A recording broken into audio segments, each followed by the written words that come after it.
Hema's cooking channel ಕಡೆಯಿಂದ ಎಲ್ರಿಗೂ ನಮಸ್ಕಾರ. ಮಾವಿನಕಾಯಿ ಸೀಸನ್ ಅಂದಮೇಲೆ ಮಾವಿನಕಾಯಿ ಉಪ್ಪಿನಕಾಯಿ ಹಾಕದೇ ಇದ್ದರೆ ಹೇಗಲ್ವಾ? ಅದರಲ್ಲೂ ದಿಢೀರನೆ ಆಗುವಂಥ ಮದುವೆ ಮನೆ ಸ್ಟೈಲ್ನಲ್ಲಿ ಮಾವಿನಕಾಯಿ ಉಪ್ಪಿನಕಾಯಿ ಮಾಡ್ಕೊಂಡ್ರಂತೂ ಆಹಾ ಏನು ರುಚಿ ಅಂತೀರಾ. ಹೇಳ್ತಾ ಇದ್ರೇ ಬಾಯಲ್ಲಿ ನೀರು ಬರ್ತಾ ಇದೆಯಾ ಎಲ್ಲರಿಗೂ? ಬನ್ನಿ, ಹಾಗಿದ್ರೆ ತುಂಬ ಸುಲಭನಾಗಿ ಒಂದು 5 ನಿಮಿಷದಲ್ಲೇ ಮಾಡ್ಕೊಳ್ಳೋ ಅಂಥ ವಿಧಾನ ಇದು. ಸಿಂಪಲ್ಲು, ಬೇಗನೂ ಆಗುತ್ತೆ, ಕಡಿಮೆ ಪದಾರ್ಥ. ಮೊದಲನೇದಾಗಿ ಮಾವಿನಕಾಯಿ ಉಪ್ಪಿನಕಾಯಿ ಅಂದಮೇಲೆ ಮಾವಿನಕಾಯಿ ಬೇಕೇ ಬೇಕು. ಆದಷ್ಟು ಚೆನ್ನಾಗಿ ಕಾಯಾಗಿರುವಂಥ ಮಾವಿನಕಾಯಿ ತೊಗೊಂಡ್ರೆ ಒಳ್ಳೆಯದು. ತೊಳೆದು ಒಂದು ಸ್ವಲ್ಪನೂ ನೀರಿಲ್ಲದೆ ಇರೋ ಥರ ಇದನ್ನು ಒರೆಸಿ ಇಟ್ಕೋಬೇಕಾಗತ್ತೆ. ಮಾವಿನಕಾಯಿನ ಆದಷ್ಟು ಮದುವೆ ಮನೆಯಲ್ಲಿ ನೋಡಿದ್ದೀರ ನೀವು, ಸಣ್ಣಗೆ ಹೆಚ್ಚಿರ್ತಾರೆ. ಆ ರೀತಿ ಸಣ್ಣದಾಗಿ ಹೆಚ್ಕೊಂಡ್ರೇ ಇದಕ್ಕೆ ಟೇಸ್ಟ್ ಬರೋದು. ಎಷ್ಟು ಸಾಧ್ಯ ಆಗುತ್ತೋ ಅಷ್ಟು ಸಣ್ಣದಾಗಿ, ಚಿಪ್ಪೆ ತೆಗಿಯೋದೇನು ಬೇಡ, ಹಾಗೆ ಸಣ್ಣದಾಗಿ ಹೆಚ್ಚಿಟ್ಕೋಬೇಕು. ಇದಕ್ಕೊಂದು ಮಸಾಲೆ ಬೇಕಲ್ಲ, ಅದಕ್ಕೆ ಕೆಂಪು ಮೆಣಸಿನ ಪುಡಿ, ನಾನಿಲ್ಲಿ ಕಾಶ್ಮೀರಿ ಲಾಲ್ ಮಿರ್ಚು ತೊಗೊಂಡಿದ್ದೀನಿ, ಹಾಗೆ ಖಾರ ಇರುವಂಥ ಮೆಣಸಿನ್ಕಾಯಿ, ಉಪ್ಪು, ಮೆಂತ್ಯ 1 ಟೀ ಸ್ಪೂನು, ಸಾಸಿವೆ 1 ಟೀ ಸ್ಪೂನು, ಅರಿಶಿನ ಸ್ವಲ್ಪ, ಹಾಗೆ ಹಿಂಗೆ ಬೇಕಾಗತ್ತೆ. ಮೊದಲನೇದಾಗಿ ನಾವು ಮೆಂತ್ಯ ಮತ್ತು ಸಾಸಿವೆನ ಪೌಡ್ರ್ ಮಾಡ್ಕೋಬೇಕು. ಈ ಮೆಂತ್ಯ ಮತ್ತು ಸಾಸಿವೆ ಹಾಕೋದ್ರಿಂದ ಉಪ್ಪಿನಕಾಯಿಗೆ ಒಳ್ಳೆ ಟೇಸ್ಟು ಕೊಡುತ್ತೆ, ಹಾಗೆ ಪ್ರಿಸರ್ವೇಟಿವ್ ಥರನೂ ಕೆಲಸ ಮಾಡುತ್ತೆ. ನೋಡಿ, ಈಗ ಮೆಂತ್ಯ ಮತ್ತು ಸಾಸಿವೆ ಪೌಡ್ರ್ ಮಾಡಿದ್ದಾಗಿದೆ. ಇಷ್ಟು ಪೌಡ್ರ್ ಆದರೆ ಸಾಕು. ಆದಷ್ಟು ಸ್ವಲ್ಪ ಪೌಡ್ರ್ ಇದ್ದರೆ ನಿಮಗೆ ತಿನ್ನುವಾಗ ಮೆಂತ್ಯ ಎಲ್ಲ ಬಾಯಿಗೆ ಸಿಗಲ್ಲ.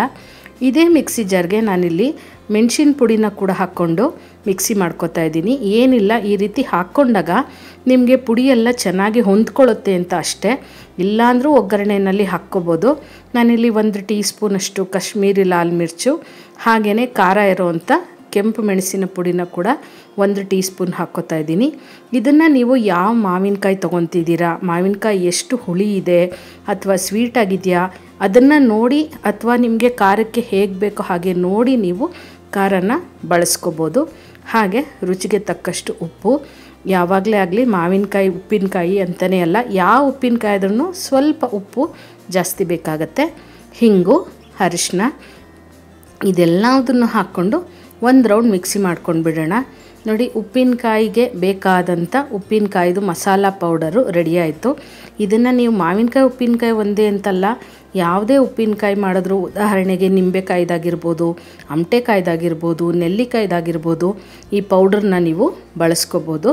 ಹಾಗೆ ಒಗ್ಗರಣೆಗೆ ಕರಿಬೇವು, 1-2 ಒಣಮೆಣಸಿನ್ಕಾಯಿ, ಹಾಗೆ ಬೆಳ್ಳುಳ್ಳಿ ಬೇಕಾಗತ್ತೆ. ಬೆಳ್ಳುಳ್ಳಿ ಆಪ್ಷನಲ್ಲು, ಬೇಕಿದ್ದರೆ ಹಾಕ್ಕೊಳ್ಳಿ, ಇಲ್ಲ ಅಂದರೆ ಸ್ಕಿಪ್ ಕೂಡ ಮಾಡ್ಕೋಬೋದು. ಈಗ ಒಂದು ಬಾಣಲಿನ ಬಿಸಿಗಿಟ್ಟು ಅದಕ್ಕೆ ಸುಮಾರು 3ರಿಂದ 4 ಟೇಬಲ್ ಸ್ಪೂನಷ್ಟು ಎಣ್ಣೆ ಬೇಕಾಗತ್ತೆ. ಉಪ್ಪಿನಕಾಯಿಗೆ ಸ್ವಲ್ಪ ಎಣ್ಣೆ ಪ್ರಮಾಣ ಜಾಸ್ತಿ ಬೇಕಾಗತ್ತೆ. ಎಣ್ಣೆ ಸ್ವಲ್ಪ ಕಾಯ್ತಾ ಇದ್ದಂಗೆ ಸಾಸಿವೆ ಹಾಕ್ಕೋಬೇಕು. ಸಾಸಿವೆ ಸಿಡಿತಾ ಇದ್ದಂಗೆ ಇದಕ್ಕೆ ನಾವೇನು ತೊಗೊಂಡಿದ್ವಿ, ಕರಿಬೇವು, ಒಣಮೆಣಸಿನ್ಕಾಯಿ, ಹಾಗೆ ಬೆಳ್ಳುಳ್ಳಿನ ಹಾಕ್ಕೊಂಡು ಒಗ್ಗರಣೆನ ಮಾಡ್ಕೋಬೇಕಾಗತ್ತೆ. ಈ ಬೆಳ್ಳುಳ್ಳಿ ಏನಂದರೆ, ಕೆಲವರು ಮದುವೆ ಮನೆಗಳಲ್ಲಿ ಬೆಳ್ಳುಳ್ಳಿ, ಶುಂಠಿ, ಹಾಗೆ ಈರುಳ್ಳಿನೆಲ್ಲ ಬಳಸಲ್ಲ. ಬಳಸದೇ ಇರೋರು ಇದನ್ನು ಹಾಕ್ದೇ ಇದ್ರೂ ಆಗುತ್ತೆ, ಬಳಸೋರು ಇದಕ್ಕೆ ಹಾಕ್ಕೊಂಡ್ರೆ ಚೆನ್ನಾಗಿರುತ್ತೆ. ಹಾಗಂತ ಬೆಳ್ಳುಳ್ಳಿನ ತುಂಬ ಅದನ್ನು ಫ್ರೈ ಮಾಡ್ಕೊಳ್ಳೋಕೆ ಹೋಗಬೇಡಿ, ಚೆನ್ನಾಗಿರಲ್ಲ. ಒಂದು ಸ್ವಲ್ಪ ಫ್ರೈ ಆದರೆ ಸಾಕು. ಈಗ ನೋಡಿ, ಇಷ್ಟು ಪ್ರಮಾಣ ಆದರೆ ಸಾಕಾಗುತ್ತೆ. ಈಗ ಒಗ್ಗರಣೆ ರೆಡಿಯಾಗಿದೆ. ನಾನು ಗ್ಯಾಸ್ನ ಆಫ್ ಮಾಡಿದ್ದೀನಿ.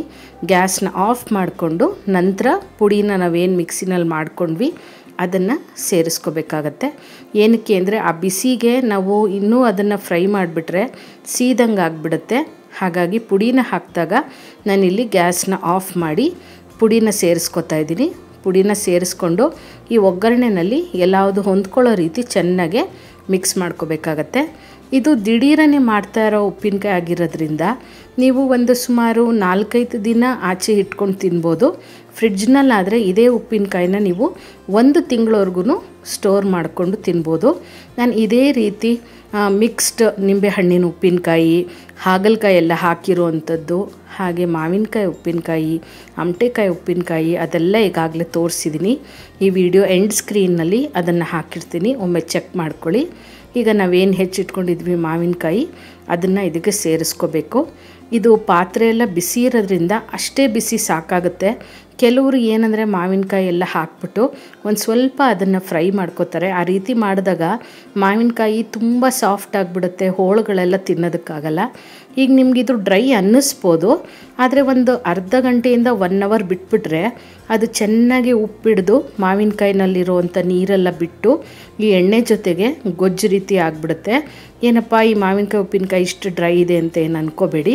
ನಾನು 1 ಅವರ್ ಆದಮೇಲೆ ಕೂಡ ಹೇಗಾಗಿದೆ ಅಂತ ತೋರಿಸ್ತೀನಿ ನೋಡಿ. ಈಗ 1 ಅವರ್ ಆಗಿದೆ, ಎಷ್ಟು ಚೆನ್ನಾಗಿ ಎಣ್ಣೆ ಎಲ್ಲ ಬಿಟ್ಟಿದೆ ಮತ್ತು ಉಪ್ಪು ಖಾರ ಎಲ್ಲ ಹಾಕಿರೋದ್ರಿಂದ ಮಾವಿನಕಾಯಿ ನೀರು ಬಿಟ್ಟು ಚೆನ್ನಾಗಿ ನಿಮಗೆ ಗೊಜ್ಜು ರೀತಿಯಾಗಿದೆ. ನೀವು ಮನೆಯಲ್ಲಿ ಮಾಡ್ಕೊಳ್ಳಿ. ಮದುವೆ ಮನೆಯೇ ಏನಪ್ಪ, ಮನೆಯಲ್ಲೂ ಮಾಡ್ಕೊಂಡು ತಿನ್ಬೋದಲ್ವ. ಇಷ್ಟ ಆದರೆ ಮತ್ತಷ್ಟು ಈಸಿಯಾದಂಥ ರೆಸಿಪೀಸ್ಗಾಗಿ ಹಾಗೆ ಟಿಪ್ಸ್ಗಾಗಿ ಹೇಮಾಸ್ ಕುಕಿಂಗ್ ಚಾನಲ್ನ ಮರಿದೇ ಸಬ್ಸ್ಕ್ರೈಬ್ ಮಾಡ್ಕೊಳ್ಳಿ. ಹಾಗೆ ಒಂದು ಲೈಕ್ ಕೊಟ್ಟು ಕಮೆಂಟ್ ಮಾಡೋದನ್ನು ಕೂಡ ಮರಿಬೇಡಿ. Thank you.